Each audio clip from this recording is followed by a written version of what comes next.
Halo Sobat Voli, salam satu hobi. Wuih. Salam satu hobi. Wajah. Salam satu hobi. Wih, gokil. Support terus YouTube-nya Mas Fatih. Waduh, terima kasih. Alhamdulillah pemain timnas kita kemarin berhasil menang gitu, walaupun harus full set melawan Thailand ya. Dan dengan kemenangan ini kita dipastikan langsung masuk ke quarter final. Tapi nggak tahu gitu kita bakal lawan pemenang di grup lain atau kita bakal melawan runner up di grup lain. Jadi kalau kita menang di pertandingan hari ini melawan Bahrain, kita akan melawan runner up di grup lain. Tapi kalau kita kalah melawan Bahrain, kita akan melawan pemenang di grup lain.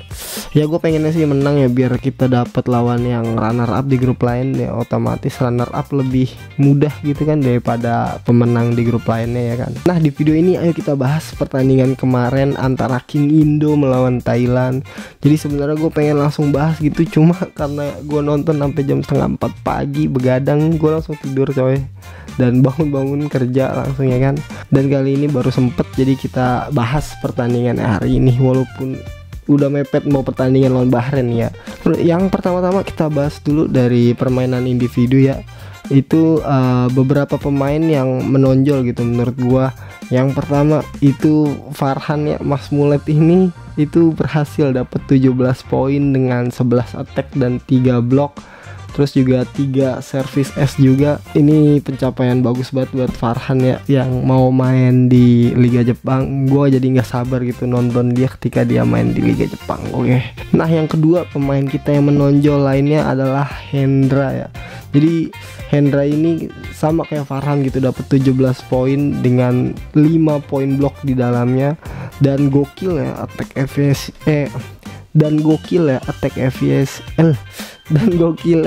efisiensinya Hendra itu mencapai 85% bro. Jadi setiap bola yang dioper ke Hendra 85% menghasilkan poin. Emang gokil banget sih gue ngeliat kemarin mainnya Hendra tuh. Emang middle blocker terbaik kita tuh kayaknya Hendra ini. Terus juga padahal quicker itu kan bergantung sama passing pertama ya.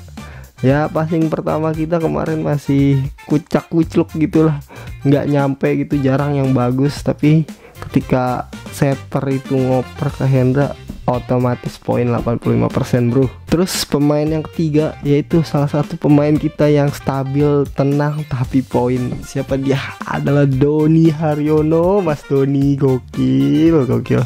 Di set 5 Doni ini kayak pahlawan ya. Dia tuh servisnya dengan tenang, poin-poin bola-bola susah gitu dia nggak cemes kenceng, tapi dia lempar ke tangan blocker dan akhirnya bolanya mental aneh gitu kemana dan jadi poin.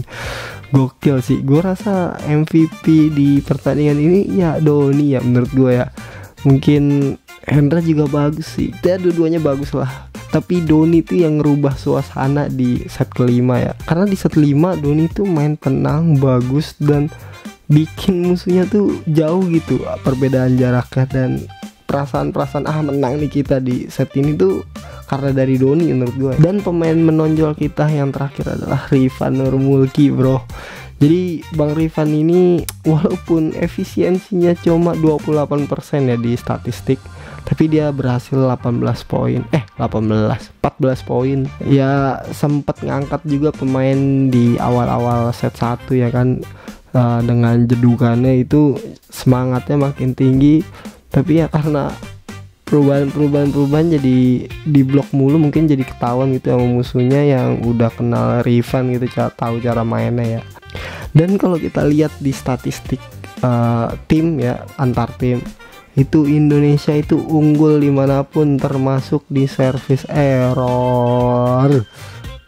Jujur pertandingan kemarin tuh bikin gue emosi, kesel dan deg-degan gitu. Pengen banget gue dukung dengan maksimal gitu ya kan, kayak stay positif gitu, tapi error mulu banyak dari pemain kita hingga ke pelatihnya ya. Ada apa aja errornya, jadi kita bahas. Nah jadi error yang intinya itu ada 2 yang menurut gue yang paling penting nih. Yang pertama itu gue rasa pelatihnya error coy, sumpah dah. Karena gue jujur aja kesel banget ketika main itu pelatih masih bongkar sana bongkar sini pemain gitu. Pemain opposite dijadiin outside ya kan. terus lagi bagus-bagusnya malah diganti. Mending gitu kalau satu orang doang gitu tiap set ya, misalkan ini lagi jelek gitu diganti gitu. Tapi ini tuh kayak pemain line up intinya itu masih belum nemu gitu. Gue ngerasa aneh banget gitu sama pelatihnya ini. Terus kalau misalkan dibandingin ya sama, gue kan sering nonton Wolfsburg Nagoya, Bang Rifan itu ya pelatihnya. Nah pelatihnya itu di Wolfsburg Nagoya itu mereka udah kayak saklek gitu. Oh ini pemain yang pasti keluar gitu, kayak Nimir, Fukatsu, Mizumachi, Yamazaki, itu pemain-pemain yang pastiin kan keluar gitu. Cuma ya sesuai berjalannya dengan waktu, misalkan lagi jelek nih diganti satu, terus oh ini lagi cedera diganti satu, terus pengen bikin musuhnya bingung gitu. Ini kita masukin ganti siapa, Fukatsu dikeluarin ganti Rifan, dan akhirnya musuhnya pun bingung gitu. Ini siapa yang ngoper, siapa yang ngambil quick, siapa yang setter, itu nggak kebaca gitu. Tapi di timnas kita kemarin itu bukan bikin buat musuhnya bingung coy, tapi karena pelatihnya masih bingung nentuin tim intinya itu siapa yang bener-bener pemain inti buat menang gitu. Terus fatal ya di set 1 lagi ngejar-ngejarnya, pemain lagi baru-baru nemu nih chemistry-nya gitu, jadi saling kejar gitu sama Thailand.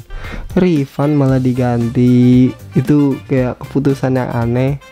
Ketika Rifan diganti pun bola-bola liar yang biasanya dioper ke Rifan bakal poin atau minimal lewat gitulah nyusahin musuh, ini malah nyangkut kena net. Setiap poin-poin kritis gak masuk, dan di akhir set 1 poin musuh udah 24, Rifan dibalikin lagi. Itu kan artinya kayak labil banget. Kok pengen masukin apa ngeluarin sih, Rifan pun dateng gar-gar kepala gitu. Iya, gua rasa sih kalah set 1 itu karena pelatih yang masih suka bongkar-bongkar ya, masih nyari gitu chemistry timnya. Gak ngerti dah gua, pokoknya aneh aja gitu di mata gua. Tapi nih ya, kalau misalkan ngambil sisi positifnya ya mungkin oke lah gitu kalau misalkan berpikiran bahwa semua pemain tuh biar bisa main ngerasain lapangan gitu. Tapi kan ya di sini kita bukan datang buat main gitu ya, bukan nyari pengalaman coy di sini. Nah terus gue juga yang ngerasa anehnya tuh ketika si Hendra di set 1, walaupun Hendra main di depannya bagus ya ketika lagi di posisi nyerang, nah di posisi servis itu Hendra kok nggak diganti sama pin servis ya. Padahal di situ tuh ada Farhan gitu, servisnya ya kita tahu lah Farhan tuh servisnya bagus ya. Terus juga Farhan kalau misalkan ngegantiin Hendra dibandingin Hendra defense, mendingan Farhan yang defense ya kan, bisa back attack juga si Farhan, jadi bisa naikin serangan, terus juga bisa pertahanan, terus ketika servis pun naik gitu kekuatannya. Jadi kayak ngerasa lu tuh punya peluru bagus nih tapi nggak dipakai gitu. Terus juga mungkin ya menurut gua middle blocker tuh capek coy, harus loncat sana loncat sini. Jadi si Hendra tuh ketika di depan maksimal dia ngeblok, tapi ketika di belakang servis yang harus butuh fokus, terus butuh defense juga buat fokus, itu digantiin sama pemain yang masih fisiknya oke gitu, masih jernih karena ngelihat keadaan dari jauh gitu ya, ngelihat lapangan dengan luas. Ya pemain pengganti itu harusnya dimasukin sebagai pin service ya. Juga bisa bikin Hendra lebih banyak istirahat kan, dan ntar ketika masuk lagi maksimal gitu. Iya kalau gue jadi pelatihnya ya, yang gue nggak tahu pemikiran pelatihnya kayak gimana, nggak tahu dah. Nah terus kesalahan yang kedua nih yang mau gue bahas itu pemain kita masih banyak banget errornya coy, sumpah. Lo kalau lihat statistik itu sampai 35 kalau nggak salah itu poin buat Thailand dengan cuma-cuma gratis ya. Kita capek-capek gitu defense ya kan, rangkai serangan buat dapat 1 poin, lu ngasih cuma-cuma buat musuh dengan service lu yang pada mati gitu. Ya sayang aja sih gitu menurut gua ya. Tapi balik lagi ini mungkin karena para pemain tuh pengen servisnya agresif gitu ya. Tapi kesalahan itu semua, error itu semua bisa diminimalisir kalau misalkan gua jadi pelatihnya nih, gua ngomong kalian kan pada servis agresif ya, lebih ke kontrol aja gitu. Silakan kurangin kecepatannya tapi naikin kontrol lah. Yang penting bola itu masuk, yang servis float pun gak usah ke agresif ke kanan kiri, gak usah ujung ambil aja oper aja tengahnya, terus kita ambil poin dari blok, karena blok kita tuh benar-benar solid coy, sumpah dah. Pemain Thailand itu banyak banget yang kena blok sama pemain kita nggak perlu ngambil poin dari service tapi ngambil dari blok. Ya itu harusnya ngerubah mindset para pemain sih. Para pemain juga mungkin karena servisnya pengen agresif gitu, jadinya mereka pada banyak ngelakuin kesalahan servis ya kan. Ya jadi segitu aja dulu video kali ini. Gue berharap melawan Bahrain kita nggak kayak gini lagi ya, karena Bahrain ini menang coy lawan Thailand 3-1, yang artinya Bahrain itu kalau misalkan dilihat dari statistik nih, mereka tuh menang coy, karena dia 3-1 lawan Thailand, sedangkan kita 3-2 lawan Thailand. Tapi gue percaya coy, kalau misalkan kita mainin para pemain yang di set kelima itu benar-benar bagus-bagus banget. Jadi trio kita dikeluarin, Doni, Farhan, terus sama Bang Rifan ya, itu dimasukin dari awal. Dan lihatlah perbedaannya coy, itu jauh kan, jomplang itu antara Thailand sama Indonesia.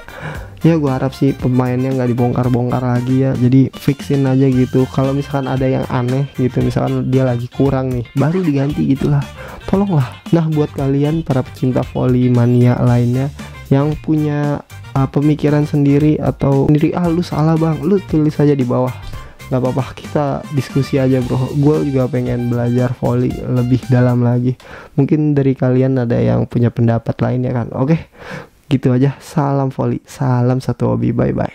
Subscribe ya ini channelnya.